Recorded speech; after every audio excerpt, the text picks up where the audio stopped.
11 second same 2025 রাষ্ট্রবিজ্ঞান suggestion. তোমাদের যে 4 মার্ক ও 8 মার্কের যে প্রশ্নগুলি আসবে সেই প্রশ্নগুলি আমি তোমাদের বলে দিচ্ছি। প্রথম যে প্রশ্নটা ভালো করে দেখবে, আইনের সংজ্ঞা দাও, আইনের বৈশিষ্ট্যগুলি কি কি। এই প্রশ্নটা খুবই গুরুত্বপূর্ণ, এই প্রশ্নটা খুব ভালো করে দেখে যাবে। দ্বিতীয় প্রশ্ন হচ্ছে স্বাধীনতা সংঘাত নিরাপন করো এবং প্রকারভেদ আলোচনা করো। তৃতীয় যে প্রশ্নটা ক্ষমতা স্বতন্ত্রীকরণ নীতির পক্ষে ও বিপক্ষে যুক্তিগুলি আলোচনা করো। এই প্রশ্নটা তোমাদের খুবই গুরুত্বপূর্ণ। তারপরে যেটা দেখবে জাতির আত্মনিয়ন্ত্রণের অধিকারের সাপেক্ষে যুক্তি দাও। তারপরে যে প্রশ্নটা জাতীয় জনসমাজের উপাদানগুলি উল্লেখ করো। পরের প্রশ্ন জাতি ও রাষ্ট্রের মধ্যে পার্থক্য আলোচনা করো। এই প্রশ্নটা খুব গুরুত্বপূর্ণ। কর্তৃত্বমূলক বা স্বৈরতান্ত্রিক রাজনৈতিক ব্যবস্থার প্রধান বৈশিষ্ট্য উল্লেখ করো। এই প্রশ্নটা আসবেই আসবে, এই প্রশ্নটা ভালো করে দেখবে। গণতন্ত্রের সুবিধা অসুবিধাগুলি ব্যাখ্যা করো। তারপরে যে প্রশ্নটা ভারতের সংবিধানের যুক্তরাষ্ট্রের প্রকৃতি আলোচনা করো। গান্ধীবাদের অর্থ কি, গান্ধীবাদের মূলনীতি ও অহিংসার অর্থ ও প্রকৃতি বিশ্লেষণ করো। এই দুটো প্রশ্ন থেকে একটা প্রশ্ন পাবে। তারপরে স্বামী বিবেকানন্দের সামাজিক সংস্কার আলোচনা করো অথবা স্বাধীনতা সম্পর্কে নেতাজির ধারণা ব্যাখ্যা করো।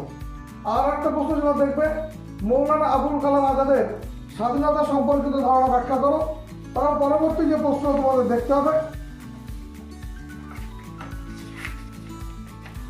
সেটা হচ্ছে তোমাদের পঞ্চম অধ্যায় থেকে যে গুরুত্বপূর্ণ প্রশ্ন, ভারতীয় সংবিধান লিপিবদ্ধ যে কোনো 2 প্রকার স্বাধীনতার অধিকার লেখো। আর পরের যে প্রশ্নটা পড়বে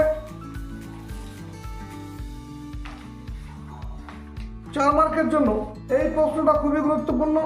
ভারতীয় সংবিধানে বর্ণিত মৌলিক অধিকারের বৈশিষ্ট্য লেখো। এবং দ্বিতীয় প্রশ্ন যেটা সংবিধানে মৌলিক অধিকার লিপিবদ্ধ করার প্রয়োজনীয়তা কি। 3 নম্বর যে প্রশ্নটা ভারতীয় সংবিধানে উল্লেখিত সংস্কৃতি ও শিক্ষার অধিকারে ব্যাখ্যা করো। কিন্তু আমি বলছি এখান থেকে তোমাদের প্রথম প্রশ্নটা করলেই যথেষ্ট। ভারতীয় সংবিধানে বর্ণিত মৌলিক অধিকারের বৈশিষ্ট্য লেখো, এই প্রশ্নটা করলেই হবে। আর এখান থেকে যে প্রশ্ন তোমাদের দেখতে হবে